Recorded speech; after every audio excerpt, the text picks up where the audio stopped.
अस्सलाम वालेकुम नाज़रीन, मैं हूं रिजवान जाफर। सवाल है पाकिस्तान का, इसीलिए आज हम आए हैं कराची की एक मसरूफ़ जगह पर। बोल्टन मार्केट का मीठा दर का इलाका है जहां हर तरफ कारोबारी लोग मेरे मौजूद हैं। साल का पहला प्रोग्राम और यहां पर इसलिए आए हैं हम कि हम इनसे जान सकें कि साल 2020 में आपको वज़ीर आज़म पाकिस्तान से ख़ासतौर पर फेडरल गवर्नमेंट से क्या उम्मीदें वाबस्ता हैं। आप क्या समझते हैं कि आपका कारोबार कैसा रहेगा, और उसके साथ साथ 2019 कैसा गुजरा ये भी हम यहाँ के अवाम से, ताजरों से जानेंगे। कराची एक ऐसा शहर है जहाँ पाकिस्तान तहरीक इंसाफ को सबसे ज़्यादा नेशनल असम्बली की और प्रोविंशियल असम्बली की सीटें मिली, यानी किसी भी एक शहर से 14 MNAs PTI के कहीं पर नहीं हैं, सिर्फ कराची के अंदर हैं। तो इतनी बड़ी तादाद में जहाँ पे आपके MNA बने हैं, तो उस शहर को आप क्या दे रहे हैं, ये भी एक बहुत बड़ा सवाल है और हम इनसे जानेंगे कि इनकी क्या राय है। ताजिर बरादरी मेरे साथ है, उनके लीडर्स मेरे साथ हैं। मैं इनसे आपकी मुलाकात कराता रहूँगा, तारुफ भी साथ साथ होता रहेगा। जमील पराचा साहब, आप पहले ये बताएं, जो कि आप चेयरमैन हैं सिंध ताजिर इत्तेहाद के, 2019 जो है जिससे बड़ी उम्मीदें वाबस्ता थी पाकिस्तान तहरीक इंसाफ से, ताजिर बरादरी के लिए कैसा रहा ये साल? देखें, जैसे ही ये 2019 शुरू हुआ है, हमारी बड़ी उम्मीदें वाबस्ता थी कि नई तब्दीली आई है, हुकूमत तब्दील हुई है, तो इसमें बहुत ज़्यादा इम्कानात ये थे कि ताजिरों के लिए आसानी होगी, कारोबार खुल के होगा। लेकिन देखा यह गया कि ताजिरों को उलझाया गया, बहुत ज़्यादा उलझाया गया। FBR के मामला बार बार सामने लाए गए, मामला गंभीर होते चले गए, यहाँ तक के ताजिर ऐसे बैठे हैं सुबह से लेकर शाम तक परेशान रहते हैं। ताजिर कारोबार ऐसा लग रहा है जो किया गया है, आप समझ रहे हैं कि 2019 में रही वो अब 2020 में नहीं होगी। और उसके साथ साथ मैं आपको एक बात और बताऊं, और जो मेरे व्यूवर्स मुझे देख रहे हैं उनके लिए आज एक सबसे बड़ा सवाल जो है वो पाकिस्तान में महंगाई का है। तो ये छोटे और दरमियाने दर्जे के ताजिर बड़ी तादाद हमारे साथ मौजूद हैं। आप लोगों पर भी इल्ज़ाम है कि आप लोग भी जिम्मेदार हैं, आप लोगों की वजह से भी महंगाई बढ़ी है। तो खैर, मैं महंगाई की तरफ आऊँगा, और क्योंकि ये सबसे बड़ा सवाल है आज का। लेकिन पहले आप फरमाएं कि 2020 से कुछ उम्मीदें वाबस्ता है आपको? देखिए, 2020 में अगर हुकूमत हमारे साथ पॉलिसियाँ सही लेके चलेगी, टैक्सेस के मामला दुरुस्त रहेंगे, FBR की पॉलिसियाँ मुनासिब रहेंगी, तो हम बाकायदगी के साथ कारोबार कर सकेंगे। वरना जिस तरह से आज हमें उलझाया जा रहा है, जिस तरह ये दिखाया जा रहा है कि हम आपको 10 तरह के टैक्स देने पड़ेंगे, हमसे बारहा बात करके बारहा सब कुछ कोशिशें हमने की हैं, उसके बावजूद अब तक हमारे साथ नाइंसाफियाँ हो रही हैं। हुकूमत की कोई पॉलिसी ऐसी नहीं आ सकी है जो ताजिरों के लिए रिलीफ का मामला हो सके। अभी हमें यहाँ ये सिर्फ ये बात दिखाई जा रही है कि आपके साथ फिक्स टैक्स ले लिया जाएगा, लेकिन फिक्स टैक्स के साथ पहले जो इन्होंने बात की थी कि वन विंडो वन टैक्स लेंगे, लेकिन वो बात नहीं हो रही। अब ये स्क्वायर फीट के हिसाब से नाप के टैक्स लेना चाहते हैं। स्क्वायर फीट के हिसाब से टैक्स लेने का मतलब है कि एक छोटा दुकान बड़ा कारोबार कर रहा है और एक बड़ी दुकान छोटा कारोबार कर रही है, तो इस तरह से कैसे फिक्स टैक्स लिया जा सकता है? ये मुनासिब बातें नहीं है। आप फिक्स टैक्स के हक में हैं या नहीं है? बिल्कुल हक में है, लेकिन इसमें हमने कहा कि एसोसिएशंस और जो ताजिर नुमाइंदे उनको अपने साथ मिला लें, उनसे बातचीत कर लें, हम लोगों का तयन कर देंगे कि इनकी दुकान पे कितना कारोबार है, उस हिसाब से टैक्स फिक्स करके ले लें। अभी भी जो सूरत हाल है वो ये है कि आपको पता है तरमीमी एक्ट जो है आया इसी हफ्ते के अंदर, और टैक्स के हवाले से नए रिफॉर्म जो है सामने आए हैं, और उसमें यही बात है कि 20,000 जो बड़े रिटेलर्स हैं उनमें भी 4,750 लोग जो है वो टैक्स नेट में आए हैं, बाकी लोग अभी भी टैक्स नेट में नहीं है। लेकिन टैक्स नेट में लोग आने के लिए तैयार हैं। हमने तो कहा एक छोटा सा खोंचे वाला भी टैक्स देगा, अगर आप मुनासिब फिक्स टैक्स करके रख दें। हमने हर दुकान पे टैक्स जो सर्टिफिकेट है वो हाफिजा कर देना है, जो टैक्स नहीं देगा हम उसे खुद पकड़ के देंगे। ठीक है, मकसूद अहमद साहब हमारे साथ मौजूद हैं, आप जनरल सेक्रेटरी हैं सिंध ताजिर इत्तेहाद के। मकसूद साहब, अवाम ये कह रही है कि जहाँ हुकूमत जिम्मेदार है महंगाई की, वहाँ ये सारे ताजिर लोग भी जिम्मेदार हैं महंगाई की, आप लोग भी जिम्मेदार हैं। बिस्मिल्लाहिर्रहमानिर्रहीम। सबसे पहले तो आपका शुक्रिया कि आपने इस कंजेस्टेड एरिया में आने की जहमत की। अच्छा, सवाल जो है ना आपका, उसी में जवाब है कि अगर हम लोग इसकी महंगाई को बढ़ाने में किरदार अदा कर रहे हैं तो महंगाई स्टार्ट कहाँ से होती है? अभी 2020 का पहला दिन आया है और उसके अंदर पेट्रोलियम मसनूआत एकदम से इन्होंने पेट्रोल की कीमतें बढ़ा दी हैं। अब हम ताजिर कहाँ जाएं? हमारे पास कोई ऑप्शन तो पेट्रोल होता भी नहीं बढ़ चुका है, गैस भी बढ़ चुकी है, बिजली की कीमत भी बढ़ चुकी है। ये बिल्कुल बेसिक थी। और इसमें वजीर आजम पाकिस्तान इमरान खान साहब जब अपोजिशन में होते थे तो वो कहते थे कि वो कभी भी गैस की कीमतें नहीं बढ़ाएंगे, पेट्रोल की कीमतों के तो खैर बहुत ही, उनकी पूरी टीम जो कहती थी आधी हो जाएंगी शायद, और उसके साथ साथ जो है गैस की कीमत नहीं बढ़ाई जाएगी, और अब पानी का भी टैक्स जो है बहुत बढ़ गया है। तो लेकिन ये शायद इन्हें अपनी तकरीरें याद नहीं है जो पहले खुद करते थे। रिजवान साहब, आप ये देखें कि डॉलर किस हद तक ऊपर की तरफ जा रहा है। डॉलर बढ़ेगा तो सारे कारोबार पे असर पड़ेगा। हमारा जो चीज़ हम इंपोर्ट करते हैं वो उस पर असर पड़ जाता है, फिर वो बाजार में लाई जाती है, उस पर असर पड़ जाता है, हमारी एक्सपोर्ट पे फर्क पड़ रहा है। तो हम किस तरह से अपने कारोबार चला सकते हैं अगर डॉलर ये इतने ऊपर लेके जाएंगे? हमारी करेंसी डीवैल्यू हो रही है, इस हिसाब से हमारा कारोबार चलाना मुश्किल हो गया है। फिर इल्ज़ाम वो हम पे ही आयद किया जाता है। ये सारा तो ऊपर पैमाने से हो रहा है। ये हुकूमती इदारे इमरान खान साहब खुद ठीक है, मैं आपकी तरफ आऊंगा। मोहम्मद अरशद साहब भी हमारे साथ मौजूद हैं, चेयरमैन है ऑल पाकिस्तान ज्वेलर्स एसोसिएशन के।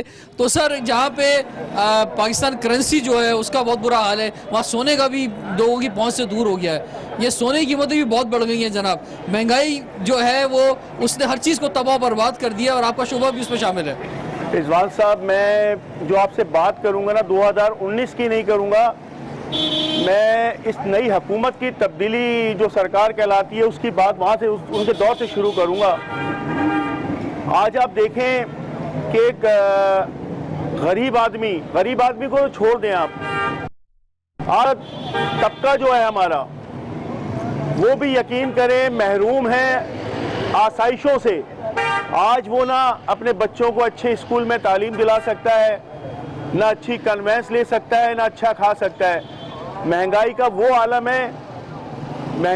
आलम है कि अगर हमें सब्जी भी बनानी है तो हमें 1000 रुपये चाहिए।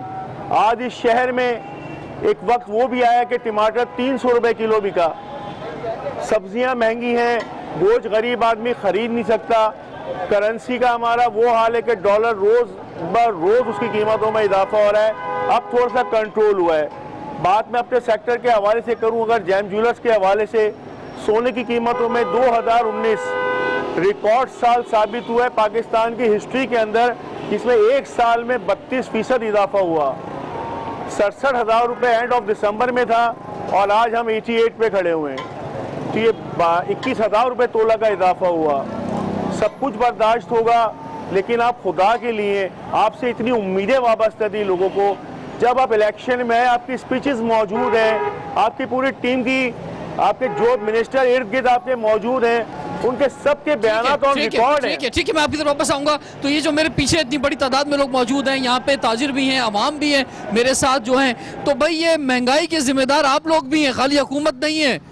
आपकी शॉप्स जो यहाँ पे इतनी सारी मौजूद हैं, और हालांकि होलसेल की मार्केट्स हैं, यहाँ पे जब लोग आते हैं शॉपिंग करते हैं तो बड़ी कीमतें बताते हैं। सर, ये महंगाई के जिम्मेदार आप लोग भी हैं सर? जी देखिए, हम इस गवर्नमेंट हमसे जो वादे किए थे वो सब झूठ है और सब बेदियानती पर मबनी है, ठीक है ना। हमसे ये वादे किए गए थे कि महंगाई कम होगी, बल्कि महंगाई बढ़ी है। गरीब आदमी ना सब्जी ले पा रहा है, ना टमाटर, प्याज, आलू, बिजली, हर चीज़ महंगी है। अब अगर गरीब आदमी अपना घर का यूटिलिटी बिल भरे या बच्चों की फीसें भरे या अपनी महंगाई को देखे या फिर वो मार्केट में आके गारमेंट खरीदे अपने बच्चों के लिए, तो गरीब आदमी के पास पैसा बचता ही नहीं, ठीक है ना। अब ये बताएं कि जो वादे हमसे किए गए थे वो सारे झूठे निकले हैं। महंगाई कम होने के बजाय बढ़ती जा रही है, रोज़ रोज़ महंगाई बढ़ रही है। और सितम उस पर यह है कि हर बात को पिछली हुकूमत पे डाला जा रहा है। सिंध के अंदर कुत्ते काटने की वैक्सीन नहीं है, वो भी पिछली हुकूमत में डाल दीजिए भाई। यानी ये तो सितम है ना कि आप ये कह रहे हैं कि घबराना भी नहीं। महंगाई कम करने की बजाय महंगाई बढ़ती जा रही है और घबराना भी नहीं।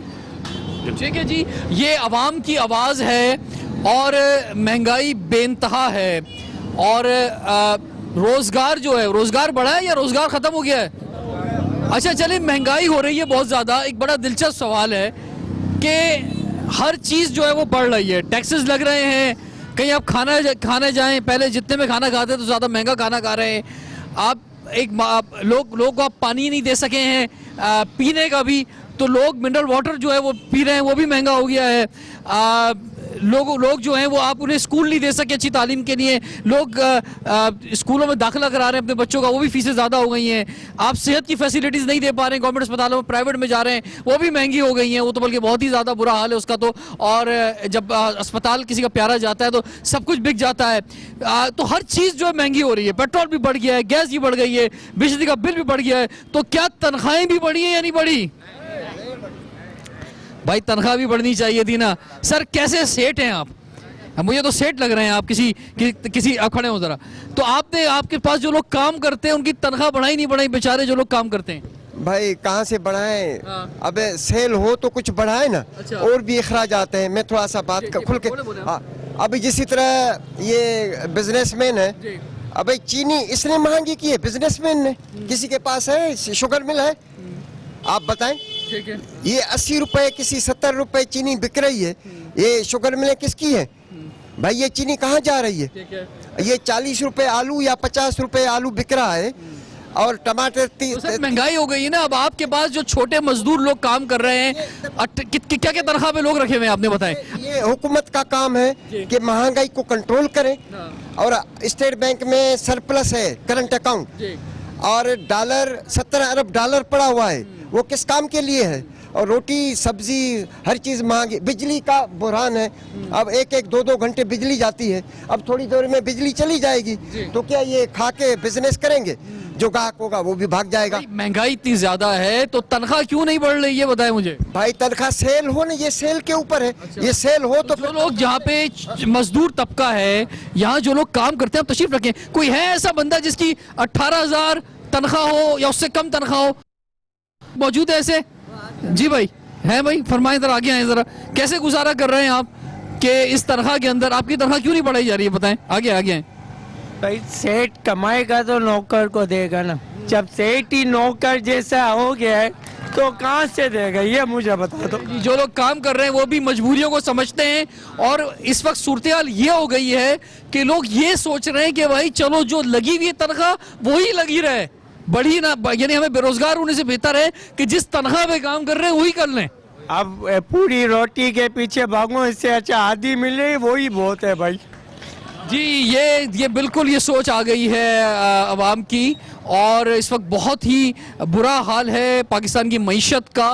और काश के वो लोग कि जो अवाम के दरमियान नहीं जाते हैं, अवाम के दर्द को नहीं समझते हैं। अवामी नुमाइंदे तो अपने आप को बड़ा फ़ख्र से कहते हैं, लेकिन उनके पास शायद इतनी फुर्सत नहीं है कि वो जो है यहाँ पर आए, अवाम के दरमियान आए, इनके दर्द को महसूस कर सकें।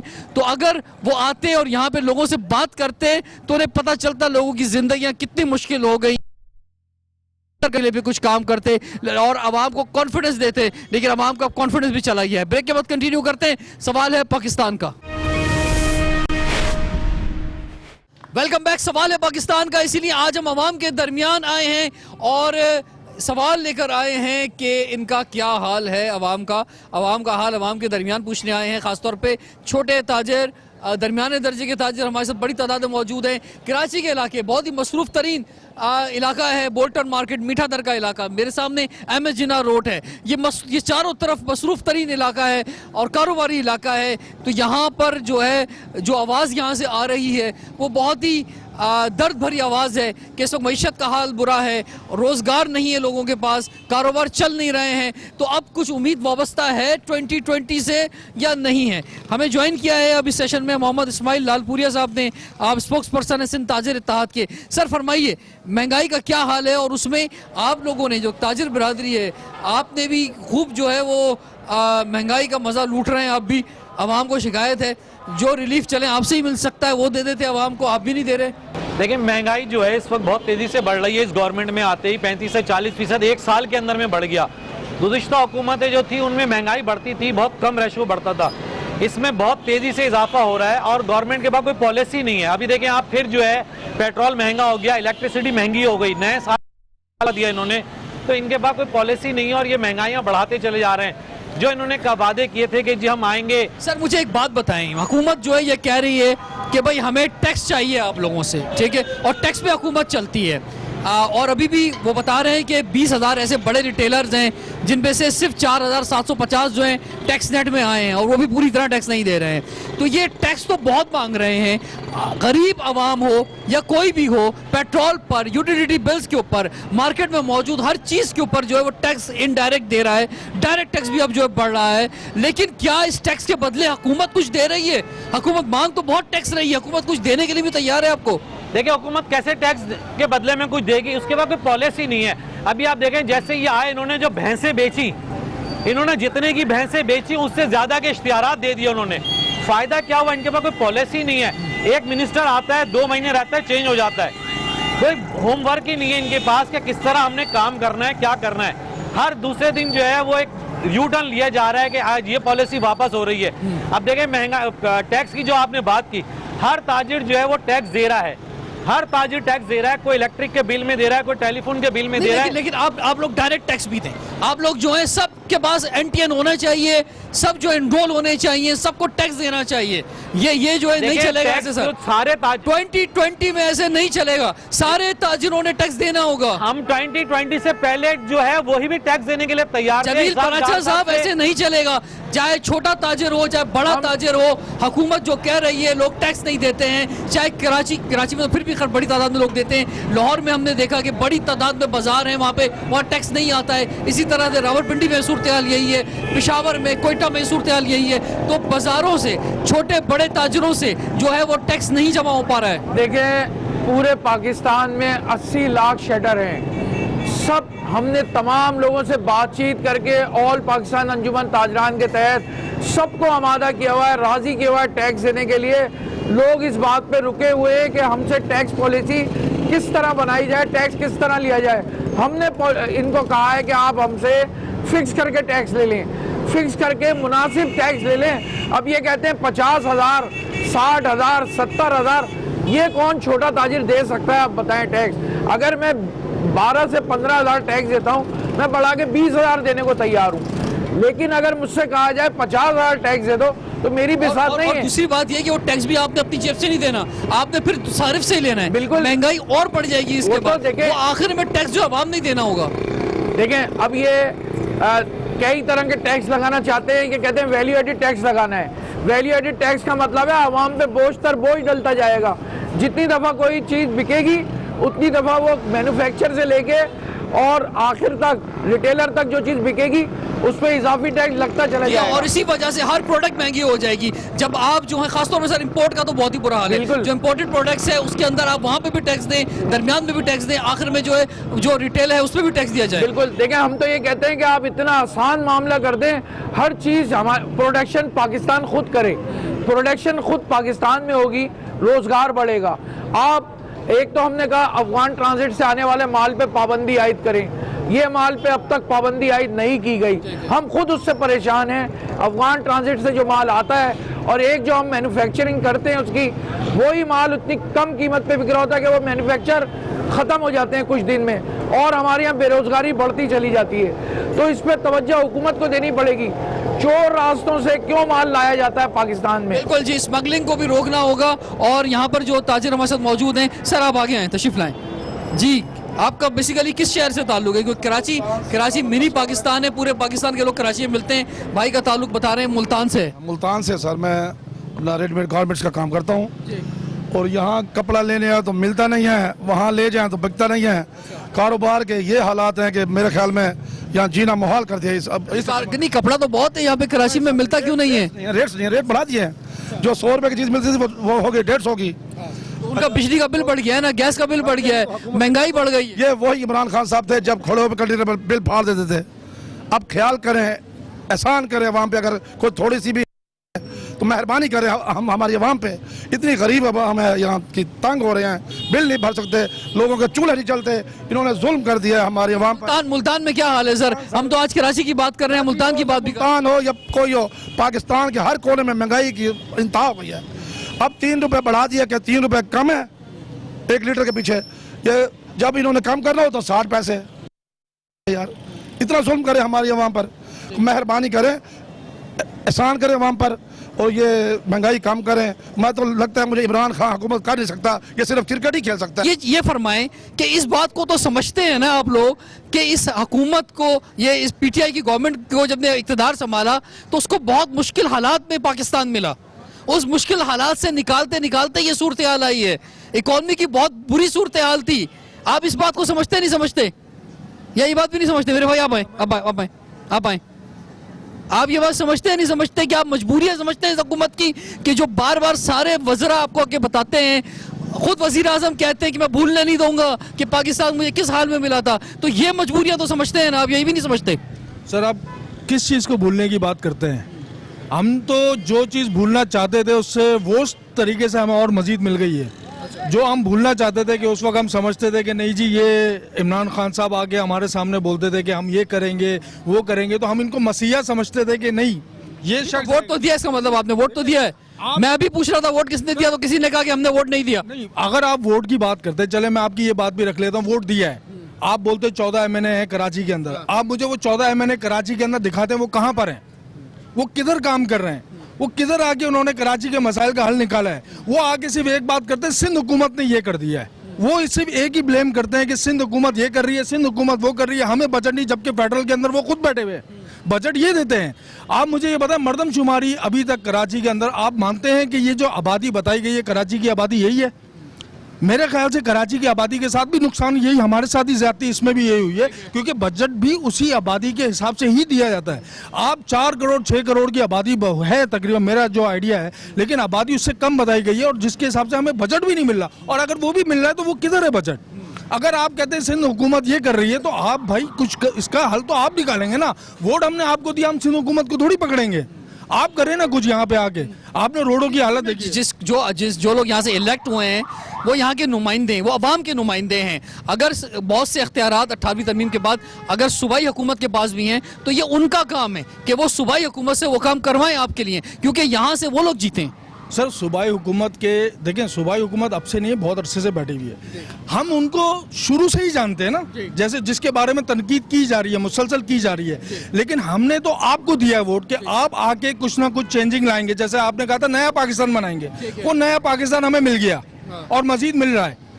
यानी कि आप ये समझ लें कराची को गन्ने की मशीन बना के उसके अंदर मुसलसल डाल के निकाला जा रहा है और मुसलसल निकले ही चले जा रहे हैं। सर हम लोग कुछ ऐसा नहीं है कि कराची की आवाम देने को तैयार नहीं है, टैक्स भी मांगे हैं, टैक्स भी देने को तैयार है, लेकिन फैसिलिटेट हमें किस तरह किया जा रहा है, आप हमें किस तरह दे रहे हैं? ठीक है भाई, बहुत शुक्रिया, थैंक यू वेरी मच। तशरीफ रखें जनाब वाला, आवाम की आवाज़ आप तक पहुँचा रहे हैं।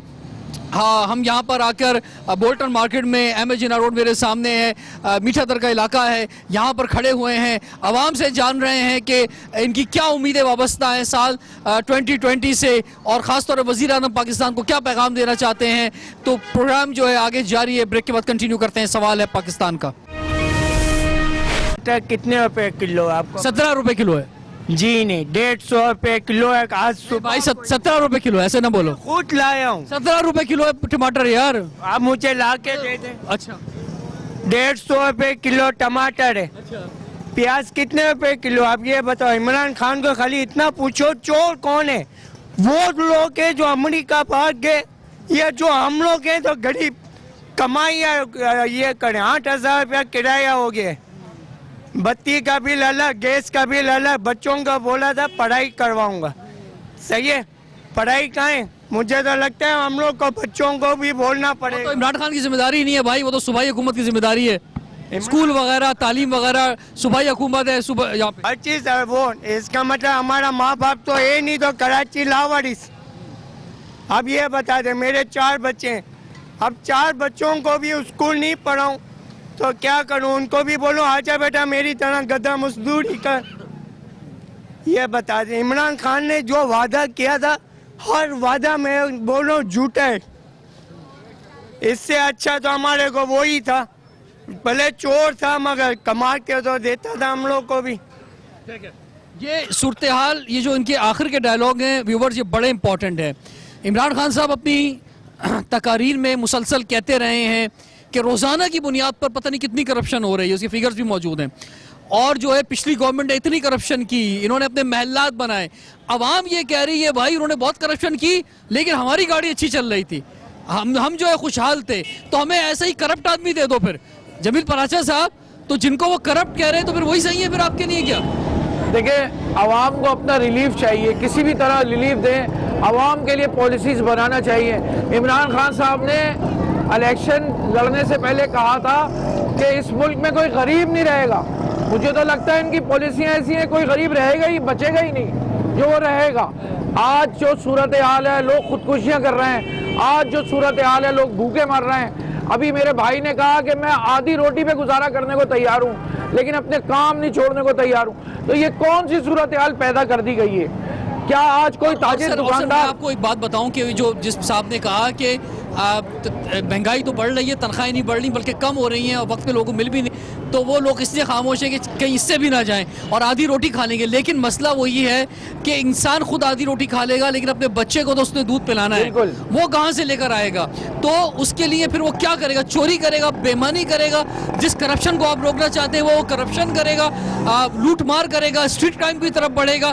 तो उसके लिए ज़रूरी है कि रोज़गार जो है उसके मौके पैदा किए जाएँ। फवाद चौधरी साहब ने 2019 में कहा कि रोज़गार देना जो है हुकूमत का काम नहीं है। फवाद चौधरी साहब, आपने बिल्कुल गलत कहा, रोजगार देना हुकूमत का काम है और हुकूमत जो है डायरेक्ट भी रोजगार देती है और ज्यादा 90% इनडायरेक्ट देती है। आप ऐसी इन्वायरमेंट फराहम करते हैं कि जिससे ये ताजिर बिरादरी इतनी मजबूत होती है कि ये लोगों को रोजगार देती है। जहां पे 10 आदमी जो है काम कर रहे हैं वहां पे ये 20 आदमी रखें, लेकिन आज ऐसा नहीं है। जहां 10 आदमी काम करते थे वहां पे आज 3 आदमी काम कर रहे हैं। तो ये आपकी जिम्मेदारी है ऐसा इन्वायरमेंट फराहम करना। सर फरमाइए, मैं सही कह रहा हूँ या गलत? बिल्कुल सही कह रहे हैं और इसको अप्रिशिएट करते हैं बात को। इस पूरे प्रोग्राम के अंदर बात हुई टैक्स देने के ऊपर। आज आप भी अच्छी तरह वाकिफ है इस बात से कि पाकिस्तान में कराची वो वाहिद शहर है जो सबसे ज्यादा टैक्स रेवेन्यू कलेक्ट करता है। लेकिन कराची के अवाम को आपने क्या सहूलियात दी हैं यार? सिविल हॉस्पिटल के पास जाके देखें रोड का हाल, जहां हजारों की तादाद में मरीज और एम्बुलेंसेज आती हैं, टायर आधा चला जाता है उसके अंदर, सड़क के अंदर। मरीजों का ये हाल है, मरीज बाहर पड़े, कोई पुरसाने हाल नहीं है। शहर को 3 हिस्सों में तकसीम कर दिया गया है। एम ए जीना रोड के इस तरफ आ जाएं तो इंतहाई बुरा हाल, इधर आ जाएं तो कुछ बेहतर है। डिफेंस क्लफ्टन चले जाए तो वो लगता ही नहीं है कराची है। क्या वहाँ कचरा क्यों नहीं जमा होता डिफेंस क्लफ्टन के अंदर? ठीक है, असल में ये सर जहाँ कराची की आप बात कर रहे हैं, मैं आपकी बात ही आगे बढ़ाता हूँ। ये बड़ा बदकिस्मत तरीन शहर है कि यहाँ पर जो है वो वफाकी हुकूमत अलग पार्टी की है, सूबाई हुकूमत अलग पार्टी की है, लोकल गवर्नमेंट अलग पार्टी की है, और इन तीनों पार्टियों के चक्कर में सबसे ज्यादा अगर पिस रही है तो यहाँ की आवाम पिस रही है। जी सर फरमाइए, आवाम पिस रही है या आवाम पिस रही है? और कराची बदकिस्मत नहीं है, सियासी तौर पे बदकिस्मत है, वैसे खुशकिस्मत है। अभी जो आपने अपने प्रोग्राम में कहा कि पथारे वाले जो थे वो बैरूनी शहर के थे, बिल्कुल सही बात है। 70% जो है वो कराची के बाहर के थे। तो क्यों कराची आए वो भी सोचा जाए कि उनके अपने शहरों में, उनके अपने इलाकों में जो है वो सहूलियात नहीं दे रहे, उनको रोजगार नहीं मिल रहा है, इसीलिए वो कराची आते हैं। अगर वो उनको अपने अपने सूबे के अंदर, अपने अपने शहरों के अंदर उनको रोजगार मिल जाए तो कोई भी कराची नहीं आएगा और कराची वही रोशनियों का शहर और खुशहाल शहर हो जाएगा। ये इनको पॉलिसी बनानी चाहिए कि वो इंडस्ट्री लगाएं, इंडस्ट्रियों के ऊपर तवज्जो दे, बिजनेस की पॉलिसी बनाएं, बिजनेस के ऊपर तवज्जो दें। लेकिन यहाँ पे कोई थिंक टैंक्स है ही नहीं। उनके पास तो सिर्फ ये था कि जी करप्शन को पकड़ेंगे। मुझे बताएं कि 1 साल क्या अरसा हो गया, कितने लोगों से उन्होंने पैसे लिए? जिनको पकड़ा वो सब आज दोबारा वही अपने अपने घरों में चले गए, एयर कंडीशनर में बड़े मजे से बैठे हुए घूम रहे हैं, फिर रहे हैं। कोई फायदा नहीं हुआ हमारा इस गवर्नमेंट के आने का। जी ठीक है जी, बहुत जबरदस्त ख्यालात का इजहार जो है। तो भाई आप लोग कुछ उम्मीद रख रहे हैं फिर साल 2020 से कुछ अच्छा रोजगार हो जाएगा आपका, महंगाई कम होगी, तनख्वाहें बढ़ेंगी, है आपको तालीम की सहूलतें मिलेंगी? बेटा इधर इधर इधर है बेटा, कौन सी क्लास में पढ़ते हैं आप? हैं क्लास 5 में पढ़ते हैं जी। गवर्नमेंट स्कूल में पढ़ते हैं प्राइवेट स्कूल में? प्राइवेट में। क्यों गवर्नमेंट में क्यों नहीं पढ़ते हैं? गवर्नमेंट में भी क्या पढ़ने का फायदा है? क्यों? पढ़ाई नहीं है। किसने कहा आपसे? पढ़ाई नहीं है ना। ये सूबाई हुकूमत की जिम्मेदारी है तालीम देना। कम से कम ये एक खर्चा तो लोगों का बचा दें। अगर स्कूल, गवर्नमेंट स्कूल, बेटा मैं आपके लिए बोल रहा हूँ मैं कि अगर एक सरकारी स्कूलों में अच्छी तालीम दे दी जाएगी तो कम से कम हमारा एक बहुत बड़ा गरीब तबका, मुतवसत तबका, जो घर में किसी के घर में कोई अगर मासी भी आती है तो भी वो प्राइवेट स्कूल अपने बच्चे को भेजती है, यानी गरीब पिसा हुआ तबका जो है, इवन मिडिल क्लास तबका जो है, जिसके लिए स्कूलों की फीसें देना बड़ी मुश्किल होती है, उसका ये खर्चा बचेगा और वो गवर्नमेंट स्कूल में अपने बच्चों को डाल सकेगा। कम से कम ये तो हो जाए। बहुत शुक्रिया बेटा, मेरी दुआ है कि आप बहुत अच्छा पढ़ें और बहुत कामयाब हो। क्या बनेंगे बड़े होके? बड़े होके क्या बनेंगे बताएं? पाक फौज।